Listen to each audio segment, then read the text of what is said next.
I was on the phone with a source yesterday talking about the Cleveland Browns. And I said, hey, you guys interested in Russell Wilson? He goes, Russ just signed with the Giants. I go, okay, so you're not interested in Russell Wilson. It said, we were, but, and I said, okay, so that means you're taking Shedeur Sanders? And he goes, everybody is tight-lipped about what the Browns are doing. They have the number 2 pick in the draft. And I was wondering about this. So this is where you get different agendas. The Browns could take Shedeur Sanders. Now, once again, don't take a quarterback, take the quarterback. The quarterback who fits your style, your coaching staff, your system, all of those things. But if you take Shedeur Sanders, now I got a rookie contract. Now that eases some of the financial pain from Deshaun Watson's contract. You can let him kind of fade away. He'll never play for you again. And you get Shedeur Sanders as your quarterback. Now, you're also going to pass up on guys who might be wearing a gold jacket when their careers are over. Abdul Carter and Travis Hunter. So you'd be passing up 2 guys out of this draft where you could probably say, if they play accordingly, according to, what the scouts assess their talents, they'll be Hall of Fame caliber players. You don't know that about Cam Ward, you don't know that about Shedeur Sanders. But then I asked my source, I said, well, what about Kirk Cousins? He said, well, he'd have to be healthy, and he's going to cost us a draft pick. And I said, okay. But he's played with Kevin Stefanski, your head coach, before. He's, been with him before. He said, yes. I said, okay. Just help me understand this, though, because you don't have a quarterback now. I mean, you don't have a true starting quarterback.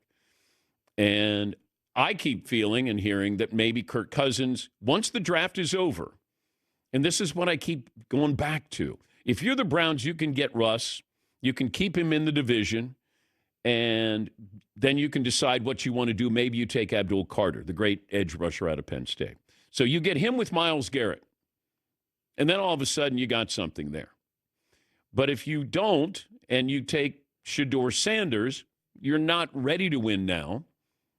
But you still get your quarterback contract, quarterback of the future. Then you have the Giants situation. They already brought in Jameis Winston.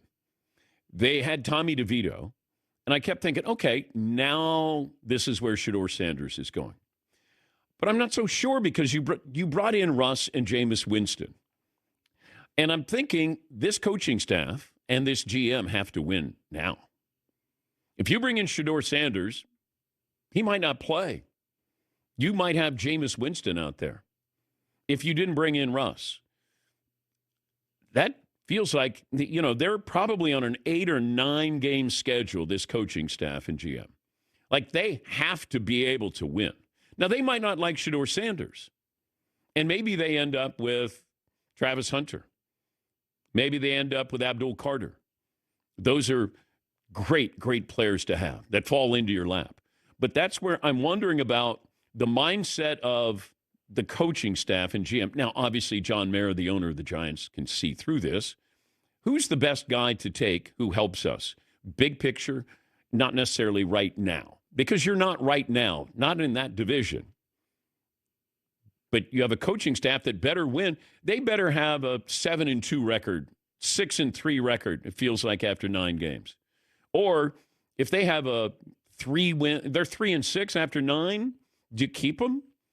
And I think their time frame is we got to get somebody who can help us win now. Jameis Winston, Russell Wilson, 1-year deals, no real long-term commitments there. We're good. Maybe we don't like the other quarterback or other quarterbacks in the draft. Maybe we try to get Jackson Dart a little later on. Maybe Jalen Milroe out of Alabama. So I was all over my source just trying to get some kind of information on what's going on with Cleveland, and I couldn't get it. Didn't know if they were sold on Shedeur. I didn't know if that's the place that he went to and he interviewed and the quarterback's coach thought he was arrogant. Because does Dion want his son to go to the Cleveland Browns? And I wondered about that as well. I keep thinking New York because it feels like Shedeur, if he goes to New York, he already walks in. He's got a really good wide receiver there, and he's built for this.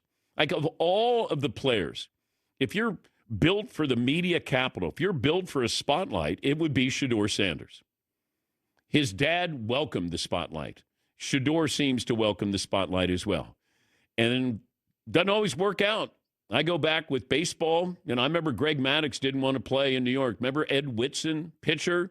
He wanted out of New York. Zach Wilson, New York felt too big for him. Eli Manning was ready for it. His personality made him ready for New York. You know, Aaron Rodgers, he welcomed it. It just his Achilles didn't. And even then, there was still thought that maybe he would end up with the Giants because he didn't want to leave New York. He loved going to the Rangers games, getting standing ovation, going to the Knicks games. Like, you go to New York, you better embrace it. If not, it'll steamroll you.